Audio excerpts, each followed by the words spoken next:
This week here at Beckford's Tower, we're looking at, not Beckford's Tower, but the building that William Beckford built before he came to Bath. And that's Fonthill Abbey, the building that he built on his family estate at Fonthill in Wiltshire, which is towards the kind of Wiltshire-Dorset border that no longer exists. Fonthill Abbey was a huge Gothic revival building.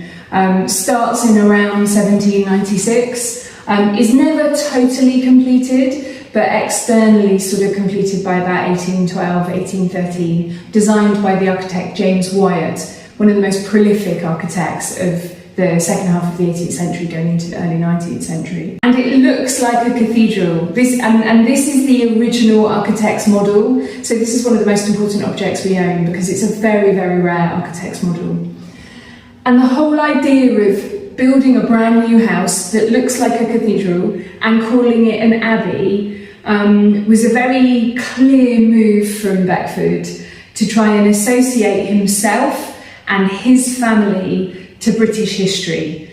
You don't build a building like this by mistake. It's an intentional move so that people might think that your family were so important they were given a dissolved monastery by Henry VIII during the English Reformation.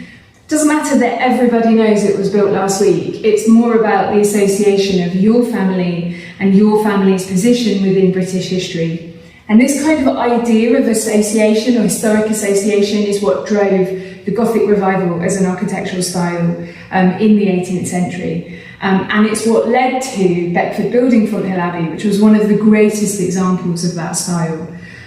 He sold it in 1822. He moved to Bath in 1822. He sold all the contents, and then there was an auction in 1823 at Fonthill, which was the first time people got to see inside, and a bit of a viewing in 1822.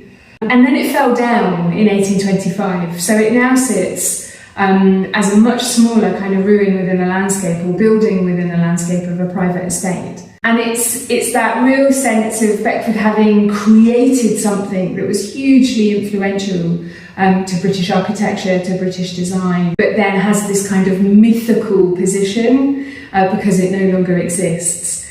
And it's best known through this model in particular and through prints and engravings that we also have within the collection and within the exhibition that's here on display at Beckford's Tower.